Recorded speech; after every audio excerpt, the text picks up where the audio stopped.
déjà faire un parallèle entre le Libéria et Haïti, les fleurons de l'identité noire. Le Libéria est le premier État d'Afrique, indépendant en 1847, créé en 1822 par l'African Colonization Society. D'ailleurs, la devise du Libéria est simple: The love of liberty brought us here. L'amour de la liberté nous a emmenés ici. Le Libéria est un État assez particulier. Il est créé avec des fonds d'investissement américains qui pensaient que le meilleur endroit ou le plus bel endroit pour les Noirs africains de vivre, d'aspirer à la liberté, c'est un retour en Afrique.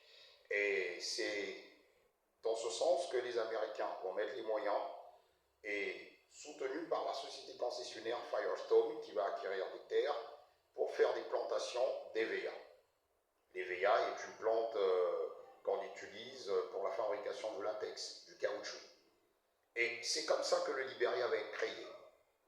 Une minorité d'esclaves affranchis qui revient en Afrique et qui va s'arroger tout, mais tout, je dis bien, tout ce qu'il y a au Libéria, d'un point de vue économique, d'un point de vue politique, d'un point de vue social, va appartenir, sera détenu par cette élite d'Américains libériens. En 1847, lors de l'indépendance du Libéria, il n'y a qu'un seul parti, le True White Party, qui sera dominé donc le Libéria, qui sera dominé pendant plus d'un siècle par les descendants d'esclaves, par ces esclaves qui sont venus des côtes, qui viennent s'établir sur les côtes africaines. Et en 1947, donc, il y a un processus, je dirais, d'ouverture politique sous le régime du président William Tubman, qui va essayer d'ouvrir les vannes pour permettre aux natifs, donc aux indigènes, aux Africains qui sont sur ces terres-là, de pouvoir bénéficier de quelques droits, de quelques privilèges. Mais c'est incroyable parce que le Libéria va imposer aux autres, donc les Afro-Américains vont imposer aux natifs une certaine forme de racisme systémique, d'apartheid, que peu d'États africains vont condamner, à l'instar de l'Afrique du Sud par exemple, qui va essuyer des tirs de la part des États africains sur la politique d'apartheid. En 1979, donc sous le règne de William Richard Tolbert, va éclater en 1979 au Libéria ce qu'on appelle les émeutes du riz. Le riz étant l'aliment de base en termes de consommation des Libériens. 1979, des émeutes du riz qui vont être réprimées de manière très violente par les dirigeants du True White Party de William Tolbert. En 1980, un an plus tard, va se produire un tournant dans l'histoire contemporaine du Libéria, dans son histoire moderne. Le 12 avril 1980, un groupe d'officiers et de sous-officiers, tous des indigènes, des natifs, faisant partie de la garde républicaine, pour ceux qui comprennent un peu comment est-ce que l'Afrique fonctionne, la garde républicaine, c'est celle-là qui veille à la sécurité des institutions. Donc du président de la République, de la présidence de la République, du Sénat, des institutions de la République en gros. Ce groupe d'officiers et de sous-officiers est conduit par un natif, le sergent-chef Samuel Gagnon-Do, le 12 avril 1980. Selon leurs revendications, ce groupe d'officiers venait pour protester auprès du président, dire au président leur insatisfaction du fait que les soldes ne sont pas payés, leur salaire, et ils vont arriver trouver le palais présidentiel totalement vide. Mais ça, c'est pour la petite histoire. On sait tous que dans la coloration, dans le fond, l'idée première est de venir tenter un coup d'État parce que ça ne s'improvise pas. Ce jour-là, le président Tolbert, qui dormait, donc âgé, président de l'Union africaine, de l'OUA de l'époque, qui dormait paisiblement dans son lit, va être éviscéré, puis défenestré. Il va être tué. basculer dans un tournant assez étrange. Le groupe de militaires conduit par le sergent-chef Samuel Doe va prendre le pouvoir avec l'assentiment de la population et va s'en suivre des purges assez incroyables à Monrovia. Plus de 13 ministres et hauts dirigeants du régime Tolbert vont être fusillés sur les plages de Monrovia. Ces purges vont se poursuivre. Samuel Doe, inconnu du public, sergent-chef, je vous assure que pendant un mois, personne n'avait des images de ce personnage atypique, étonnant. Sergent-chef, formé par les bérets verts américains, va prendre la tête de ce qu'il appelle le Conseil national de rétention du peuple.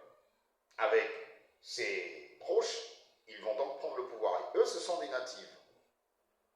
Les George Bowley, certains leaders syndicalistes, certains leaders politiques vont soutenir le nouveau régime.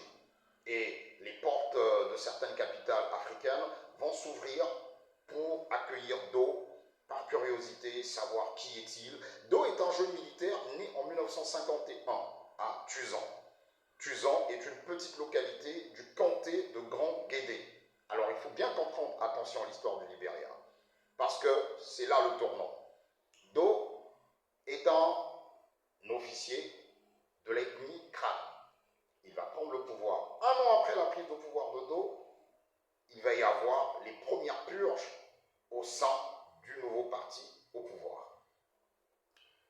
Le capitaine Wensen et certains de ses proches, d'obédience un peu socialiste, parce qu'au départ, il y avait une confusion énorme sur l'idéologie, sur la politique à suivre. Est-ce qu'ils vont s'aligner sur la politique proche des États-Unis d'Amérique, du capitalisme, ou bien ils vont choisir le bloc socialiste? Mais finalement, c'est le bloc pro-États-Unis qui va l'emporter. Les premières purges commencent avec des procès publics. Wensen et certains de ses proches vont être fusillés à l'issue de ces procès. Samuel Doe va continuer à diriger le Libéria, mais les dissensions vont éclater progressivement avec le numéro 2 du régime, Thomas Kiponka. Donc Doe devient, au bout de quelques années, général de brigade, et Kiponka aussi, qui est son adjoint général. Des frictions vont se montrer au grand jour, et à ce moment-là, des dissensions et l'éclatement. C'est-à-dire que Kiponka s'enfuit en exil. En 1985, Samuel Doe organise des élections qui sont contestées par la communauté internationale, parce qu'il y a eu des fraudes massives. Et il va, quelques jours après, s'autoproclamer président du Libéria. Et il déclarera même sur les ondes de la BBC que même si un civil avait remporté l'élection, 2 semaines après, l'armée allait reprendre le pouvoir. C'est pour le décor, pour la petite information. Et donc, effectivement, 6 jours après la proclamation des résultats, une mutinerie éclate à Monrovia. En fait, c'est une tentative de coup d'État menée par l'ancien numéro 2 de l'ethnie Djo, le général Thomas Kiponka. Le coup d'État semblait marcher quelques heures, mais très rapidement, les forces gouvernementales vont reprendre le dessus, informées par la CIA, vont reprendre le dessus, et Kiponka sera capturé le lendemain. Il sera tué, éviscéré, et son cadavre traîné dans les rues de Monrovia. C'est un tournant dans l'histoire du Libéria. Les crânes vont commencer à exercer le pouvoir d'une main de fer, à pouvoir assujettir les autres comme ce qu'ils décriaient eux-mêmes hier, et des rancœurs vont naître entre les Mano, les Djo et les crânes, les 3 principaux groupes qui ont fait la révolution du 12 avril 1980. Déjà dans le gouvernement de Doe, il y avait certaines figures fortes, dont Madame Ellen Johnson Sirleaf, qui est américano-libérienne, qui était ministre des Finances de l'époque, et Charles Taylor, qui est moitié américano-libérien et moitié Mano. Et donc qui était contrôleur général du gouvernement, qui va être accusé d'avoir détourné une somme de 900 000 dollars, qui finalement va s'enfuir aux États-Unis, va être arrêté en attendant d'être extradé au Libéria, Mais très rapidement, Charles Taylor va s'évader de la prison au Libéria autour de 1987 aux États-Unis et va rentrer en Afrique de l'Ouest, certainement au Burkina Faso. La mort du président Thomas Sankara a un lien avec cette histoire. C'est là le tournant. Va naître des groupes de contestation, une rébellion qui va se préparer pour attaquer le Libéria, pour attaquer le régime de Samuel Doe, soutenu par la Libye et quelques pays limitrophes du Libéria, dans la Côte d'Ivoire et le Burkina, où il y a un nouveau régime symbolisé par Blaise Compaoré, et de l'autre côté, Houphouët-Boigny, qui n'a jamais oublié le fait que son gendre ait été tué par la bande de Doe. Le 24 décembre 1989, le Libéria va être attaqué à partir du comté de Nimba. Le comté de Nimba est une région frontalière de la Côte d'Ivoire, une des régions les plus riches du Libéria, d'où est originaire Thomas Kiponka et d'où est originaire Prince Yormi Johnson. C'est la rébellion de l'NPFL qui attaque le Libéria. Au bout de 6 mois, sachant que le régime de Doe était tellement impopulaire, au bout de 6 mois, les rebelles vont conquérir tout le Libéria, pratiquement tout le Libéria. Seule la capitale Monrovia, donc après la prise de Buchanan, la seconde ville, la capitale Monrovia, échappera encore au contrôle des rebelles. Des dissensions vont naître autour de juin 1990 dans la principale force rebelle. Donc l'NPFL de Charles Taylor va connaître des dissensions sans sein. Prince Yormi Johnson va se désolidariser entièrement de Charles Taylor et créer le Front indépendant, donc l'INPFL, qui va être créé, forte d'un peu plus de 1000 hommes. L'INPFL va établir ses bases près du port de Monrovia. Et en 1990, toujours, donc entre juin et juillet, la situation est tellement explosive à Monrovia que la Communauté économique des États de l'Afrique de l'Ouest, donc la CEDEAO, décide de dépêcher un groupe de contrôle afin de pouvoir contenir la situation, de pouvoir essayer de ramener la paix à Monrovia. Et donc, très rapidement, ils vont décider de mettre en place une force de maintien de la paix, les casques blancs, qui seront composés en grande partie des Nigérians, des Ghanéens, des Gambiens et de quelques autres pays de la sous-région. Donc, ils vont constituer une force d'interposition qui va arriver à Monrovia autour de juillet-août 1990. Cette force, les Comog, va s'établir aux portes de Monrovia. Curieusement, les Comog arrivent à Monrovia, bien accueillis par les troupes gouvernementales qui ne contrôlent qu'une petite partie de Monrovia, donc le président Doe et ses troupes, bien tapis à Mansion House, et de l'autre côté, la rébellion de l'INPFL de Prince Johnson qui va commencer à collaborer avec les Comores. Mais l'NPFL, qui contrôle 90% du territoire libérien, est hostile même à la venue de les Comores parce qu'ils veulent prendre Monrovia, ils veulent prendre le pouvoir. Très rapidement, les troupes gouvernementales vont être débordées et des groupes de contact vont être créés donc, entre l'INPFL de Prince Yormi Johnson et les troupes gouvernementales du président Samuel Canyon Doe. Les commandes vont se charger de pouvoir interagir entre les deux groupes, donc le groupe du président Doe et le groupe de Prince Johnson. Les contacts seront établis. Le président Doe va même rencontrer Prince Johnson dans un camp militaire. Ils vont essayer de sceller un plan d'action commun pour essayer de contrer l'NPFL. Mais c'est là que la situation la plus improbable ou la plus énigmatique du Libéria va se produire. Le 9 septembre 1990, semble-t-il, le président Samuel Doe va se déplacer dans le camp de l'Écomogue, dans la base de l'Écomogue au port de Monrovia, rendre visite au général Arnold Keyno, qui est ghanéen, qui est patron de l'ECOMOG, donc de cette force d'interposition à Moronvia.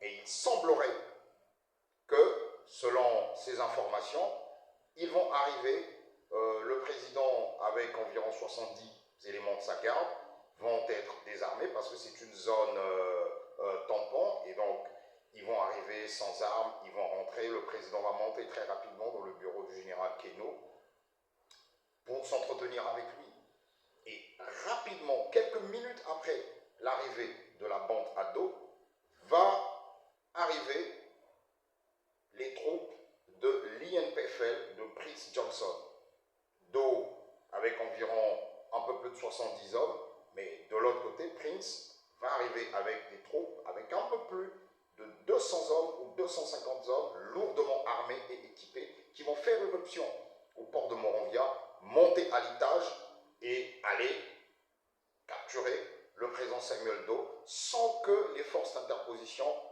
ne puissent réagir, ne puissent intervenir. Et le président Doe va être surpris dans le bureau d'Arnold Keyno. On va lui tirer dans les jambes. Il sera blessé et emporté comme un grand baluchon à la base des rebelles de l'INPFL à Bushland Island, donc leur fief, et où il va subir des sévices d'une atrocité inimaginable.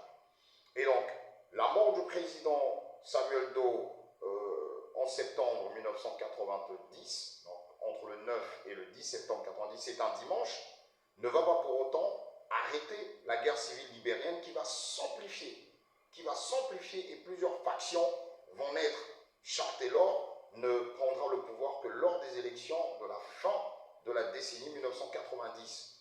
Et cela ne mettra pas pour autant fin au conflit armé qui va se poursuivre jusqu'à ce que le président Charles Taylor, à son tour, soit acculé dans Moronvia par les rebelles du Lourdes, qui viendront de la Guinée voisine, qui seront là effectivement pour vouloir revendiquer le pouvoir et l'arracher entre les mains de Charles Taylor. Finalement, des médiations vont naître, la CEDEAO va réussir à envoyer une force d'interposition qui va ramener la paix et le président Charles Taylor donc, va quitter le Libéria pour le Nigeria où il restera un moment en exil avant d'être arrêté et conduit vers la CPI qui l'accuse de crimes et d'atrocités au Libéria et en Sierra Leone. Voilà la particularité de cette histoire que je voulais brièvement vous partager. Surtout n'hésitez pas à aimer cette vidéo, à la liker, à poser des questions. Elle sera diffusée sur tous les forums sociaux et c'est l'histoire du Libéria. Très prochainement, je vous parlerai d'Haïti pour que vous puissiez comprendre ce qui s'y passe, les subtilités de ce conflit aujourd'hui qui a détruit la société haïtienne et qui a créé l'inexistence même de l'État. Je vous souhaite un très bel après-midi. Je vous dis à bientôt et prenez bien soin de vous. Très bonne fin de semaine à chacun et à tous. Merci, à bientôt.